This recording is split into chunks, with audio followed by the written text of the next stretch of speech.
예, 장기표 시사논평입니다. 어제 통계청이 2018년 4분기 이제 작년 10월, 11월, 12월 이 3개월 동안에 가계소득 동향을 발표했는데, 말하자면 1분위 하위 20%, 가난한 사람들, 하위 20% 가구의 월 평균 소득은 123만 6천 원으로 작년 같은 기간에 소득보다 17.7%나 감소했다고 합니다. 엄청나게 감소한 거죠. 그런데 그에 비해서 이 상위층 20%, 즉 5분위의 월 가구 소득은 932만 4,300원으로 10.3%, 말하면 통계청이 이런 이와 관련한 조사를 한 이후 최고치랍니다. 10.4% 상승했답니다. 그러니까 이미 문재인 정부가요, 이 소득주도 성장이라는 이름으로 말하면 저소득층의 소득을 정대시켜서 성장도 도모하겠다 하는 이런 정책을 벌써 오랫동안 집권 이후에 계속 지금 이걸 추진하고 있는데, 이미 이런 이 소득주도 성장 정책이 말하면 저소득층의 소득을 정대시키지 못했음이 이미 몇 차례 통계청이 어딥니까? 정부기관 아닙니까? 정부기관의 조사에 의해서도 여러 차례 확인되었습니다. 그런데 이번에는 아주 이게요, 사상 최대라 할 만큼 이 저소득층의 소득은 더욱더 감소하고, 고소득층의 또 소득은 또 사상 최고로 또 상승하는 이런 결과가 지금 빚어졌습니다. 그런데도요, 이 정부는 지금까지 이 소득주도 성장 정책이 잘못된 게 아니다, 아직도 그 효과가 나타나고 있지 않을 뿐이다, 또 심지어는 얼마 전에는요, 국민들이 이거를 체감하지 못하고 있다, 신년 기자회견에서 문재인 대통령이 그랬지 않습니까? 금년도에는 국민이 체감할 수 있도록 하자. 이런 건방진 소리가 어디 있습니까, 이게? 이거 국민이 바보입니까? 체감을 안 해서 그런 겁니까? 어제 이 통계청 발표에 대해서도 홍남기 이 경제부총리는 무거운 책임감을 느낀다 라고 말을 하면서 말하면 정부의 정책이 효과를 낼 수 있도록 앞으로 더욱더 심기일전해서 노력하겠다. 이 사람들 도대체가 이 정책이 잘못된지를 아직도 모르는 건지, 아는데도 불구하고 이 문재인 정부는요, 절대로 자기네들이 했다는 것을 한 것이 잘못되었다고 말하지 않는 사람입니다. 그런데 제가 오늘 저도 이 문제에 대해서 몇 번 말씀드렸습니다. 말씀드렸는데도 오늘 다시 이걸 말씀드리는 것은 이 문제에 대한 근본적인 대책의 문제입니다. 근데 이를 비판하는 사람들은요, 특히 이제 보수 정당 또는 이 보수 언론에서는 소득주도 성장 정책이 실패했으니까 이걸 이제는 철회하라, 이 주장을 합니다. 특히 이제 좀 더 세세하게, 제가 영어를 안 쓰려고 그러는데 말하자면 디테일하게는 지난번 2018년도 4분기 가계소득 동향을 분석해 보니까 근로소득은 36%가 감소했다는 겁니다. 이 소득이 전체적으로는 17.7%가 감소했는데 그 가운데 근로소득은 36.8%가 감소한 거예요. 굉장히 많이 감소한 거예요. 근데 그럼 나머지 소득은 그럼 뭐냐? 이걸 이전 소득이라 그러는데, 말하자면 정부가 재정적으로 지원하는, 즉 사회보장 혜택을 통해서 받은 거는 그건 감소할 택이 없죠. 근로소득이 36%나 감소함으로써 전체적으로는 17%가 감소됐는데, 그래가지고 이제 무슨 비판들을 하고 있느냐 하면, 이 국가 재정으로 말하자면 이 소득을 보전하는 것은 옳지 않다, 이런 엉뚱한 주장을 하면서 말하자면 이 국가 재정으로 소득을 보전하는, 말하자면 사회보장제도를 문재인 정부가 자꾸만 추진하려고 하는데 실제로 추진도 안 합니다. 좀 이따 말씀드립니다. 추진하려고 하는데 그건 옳지 않다, 이런 비판이요 줄을 이룹니다. 이는 보수 언론만 그런 것이 아니라 우리 사회 거의 모든 이 경제 관련 지식인들이 다 지금 이런 주장을 지금 내놓고 있습니다. 아주 잘못된 겁니다. 내가 몇 가지를 지적을 하면, 우선요, 소득 주도 성장이라는 것은 잘못된 게 아니라는 걸 알아야 됩니다. 저는 이 성장을 강조하고 싶지 않아서 이 정책에 전폭적으로 동의를 하지 않는데, 왜냐하면 자꾸만 성장을 강조하다가 보면 우리 사회에서는 사회보장제도를 자꾸 외면하게 돼 있거든요. 사회보장제도야말로 시대적 요구입니다. 근데도 또 그 다음에 성장이 안 돼서 국민이 못 사는 게 아닙니다. 국민소득이요 2만 달러 정도가 되면 모든 국민이 행복하게 살 수 있어야 됩니다. 국민소득이 2만 달러일 때 국민이 행복하게 살 수 있는 국가 운영 방안을 강구하지 않으면, 못하면 국민소득이요 4만 달러, 10만 달러가 돼도요 행복하게 살 수 없습니다. 더 불행하게 살게 됩니다. 이거를 알아야 됩니다. 국민소득이 2만 달러 정도면 모든 국민이 행복하게 살 수 있는 그런 국가 운영 방안을 강구하게 해야 한다는 진짜 근본적인 각성이 있어야 됩니다. 그래서 저는 이 성장 자꾸 성장을 하지 말아야 된다는 것은 아니지만, 자꾸만 성장에 목을 매달다가 보면 이런 결과가 나오는 거예요. 그래서 이 소득주도 성장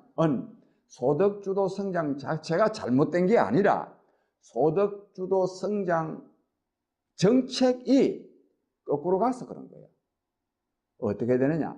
문재인 정부는요, 최저임금을 인상함으로써 또는 비정규직을 정규직화함으로써 근본적으로 임금을 인상함으로써 말하자면 국민의 소득이 정대되도록 해가지고 이것이 소비를 진작하게 함으로써 성장을 촉진하도록 해야 된다 이러는데, 이거는 옛날에는 그런 게 있었습니다. 임금주도, 옛날에는요 한 5, 60년 전에는 소득주도 성장이 아니고 웨이저 레드 크루스라 해가지고 소득주도 성장이 아니고 임금주도 성장이었습니다.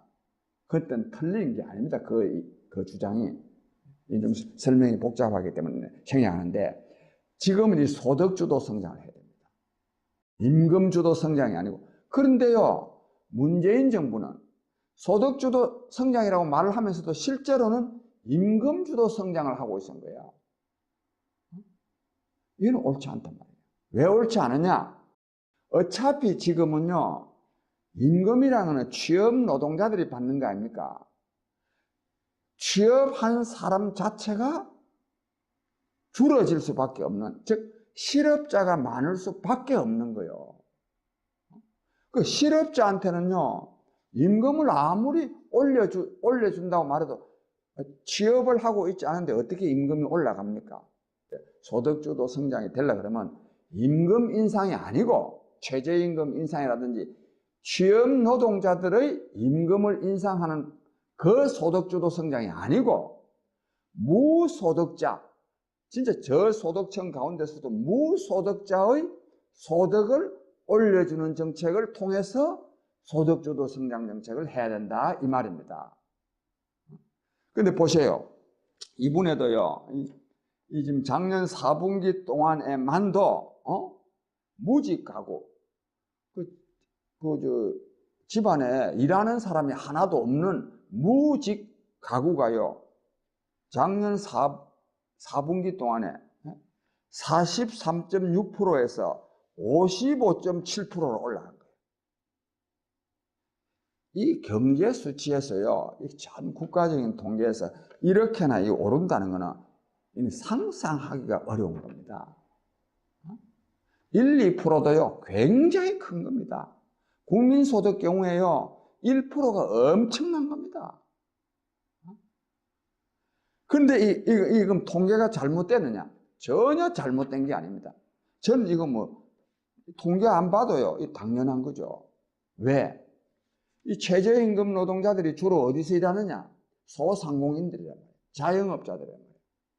여기서 이렇게 임금을 지난 두 해에 걸쳐서 29%를 올렸거든요.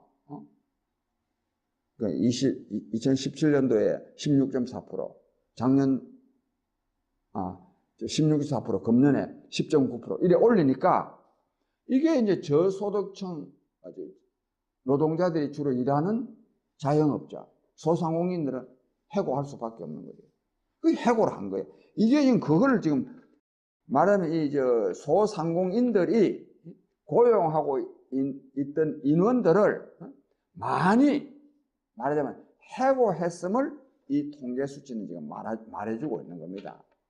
이거 잘 봐야 됩니다.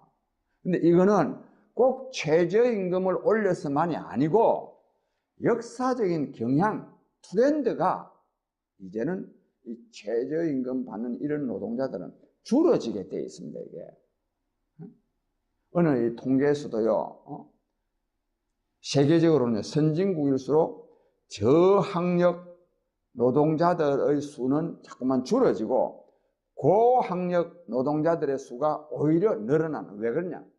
첨단 이 지식 기술 산업에는 저소득층 이 숙련공들은 별로 필요가 없거든요. 이런 어떤 이 트렌드를 우리가 읽어야 돼. 이분이 그랬어요. 저는 어제 발표된 통계청의 말하자면 이 가계소득 동향은 문재인 정부 비판하는 데만 이것이 활용돼서는 안 되고 근본적으로 말하자면 이 산업사회가 경제 상황이 이렇게 지금 변해가고 있구나 하는 걸 알아야 되는 거예요. 그런 점에서 문재인 정부도 각성하고 말하자면 이 잘못을 인정을 하고 정책 전환을 해야 되지만 이 비판하는 사람들의 주장은 저는 문재인 정부보다도 더 틀렸다는 것이 제 인식입니다. 더 틀렸어요. 문재인 정부는요, 그래도 좀 역사의 방향에 좀 부합하는 측면이 있습니다. 근데 반대하는 사람들은요, 이건 아직도요, 전혀 지금 세상이 어떻게 변화되어 가는지를 모르는 사람들에게 얘기해요. 지금부터 한 20년, 30년 전에 지금 경제 상황을 전제로 한 이런 비판들입니다. 우리가 이걸 정말 알아야 됩니다. 정말로. 그리고 그 다음에 그렇고, 그래서 그 다음에 제가 이제 이와 관련해서 저는 말씀드릴 기회가 없었기 때문에 제가 좀 말씀을 드렸는데요. 이 최저임금이라는 것은 이는 이 최저임금법에 의한 거지만 근로기준법의 한 내용에 해당됩니다. 우리나라는요, 기본적으로 이 임금도 말하면 근로계약에 의해서, 즉 시장 경제의 원리에 따라서 임금이 결정되도록 해야 됩니다. 이것이 시장 경제의 원리입니다. 이게 옳습니다. 그런데 정부가요, 이 근로기준법이 그거거든요. 근로조건의 최저기준을 정합니다. 또 이 최저임금도 책정할 수 있습니다. 이거는 왜 책정하느냐? 그 이하의 근로조건은 임금이든지 노동시간이든지 이거는 진짜 인간으로서 할 수 없는 일이다. 그래서 이 최저기준을 정해야 되는 겁니다. 그래서 이 근로기준법에는요, 이 법을 말하자면 명분으로 근로조건을 자꾸만 낮추어서는 안 된다. 이건 이제 최소 기준을 말할 뿐이다. 이게 최저 기준을 이 기준대로 하면 안 된다. 무슨 말이냐? 그 위로 해야 된다 이거야. 그 위로 노사 간의 합의에 의해서 결정해야 된다는 겁니다. 그래서 이 최저임금도 정말 이 이하로는 정말 당신 기업을 못할지언정 노동자 고용하면 안 된다. 그래놓고 만약에 이 이하로 한다면 국가가 처벌하겠다. 이런 기준이어야 됩니다. 그래서 최저임금은 아주 낮은 기준이라야 됩니다. 아주 낮은 거. 일상적으로의 임금은 시장경제의 원리에 따라서 말하자면 고용인과 노동자 간의 합의에 의해서 결정돼야 돼요. 근데 이 최저임금을요, 때문에 장사를 못하는 사람이 여기 통계에 나와 있던데 작년에요, 자영업자들이 문 닫은 것이 22%라 그래요. 아니, 자영업자들은 국민이 아닙니까? 그 사람들이 문을 닫을 수밖에 없도록 하면 되겠습니까? 이는 최저임금의 책정의 대원리에 철학에 위배되는 겁니다. 이런 점도 감안을 해서 이 최저임금을 통해서 자꾸만 임금을 올리려고 하다가 보니까 이런 일이 생기는 거예요. 그 다음에 다시 한번 강조하는데 문재인 정부는 제가 좀 전에 말씀드렸듯이 소득주도 성장은 시대적 요구입니다. 이 정부와 사회에서는요, 저소득층의 소득을 올려줘야 됩니다. 근데 이것이 임금 인상을 통해서가 되면 거꾸로 가는 거라 이게요. 오히려 고소득층만 올려주는 거예요. 고임금 노동자들의 말하자면 소득만 늘려준다고 하는 것이 이 통계청의 말하자면 통계 자료에 의해서 확인되고 있습니다. 이 점을 문재인 정부는 알아야 되고, 이 비판하는 사람들은 문재인 정부만 비판하면 된다고 그런 생각하면 안 된다 이거야. 이 통계가 말해주고 있지 않습니까? 여러분 한번 생각해 보세요. 이 비판하는 사람들 말이죠. 생각해 보세요. 노동 인구가 줄어지게 되어 있지 않습니까? 자동화에 의해서. 그럼 이 줄어진 노동자들은 어떻게 살아가는 겁니까? 그럼 국가 재정으로, 즉 사회보장제도를 통해서 해줘야 된단 말이에요. 이래 안 하면 저소득층의 생활만 어려워지는 것이 아니라 대한민국 경제가 파탄납니다. 그리고 고소득층 더 다시 물건 생산해봐야 팔아먹을 데가 없단 말이에요. 망하는 거예요. 이런 것을, 그래서 이분이 통계청 자료에서 이런 것을 다시 한번 우리가 인식이 아니라 깨닫는 그런 계기가 되기를 바라고, 또 국민 여러분들도 이 문제에 대해서 문재인 정부, 언론은 전부 다요, 문재인 정부 잘못했다, 그 소리만 합니다. 물론 문재인 정부가 아주 잘못했습니다. 그러나 비판하는 사람들 말은 맞느냐? 맞지 않습니다. 그래서 제 장기표가 이 문제에 대해서 저는 이걸 굉장히 깊이 연구한 사람입니다. 그런 점도 감안하시면서 이 문제에 대해서 깊이 생각하고 우리 사회가 어떻게 나아가야 되는지, 우리 경제가 어떻게 운용되어야 하겠는지 우리 국민 여러분들께서도 깊이 생각해 보는 계기가 되기를 바랍니다. 감사합니다.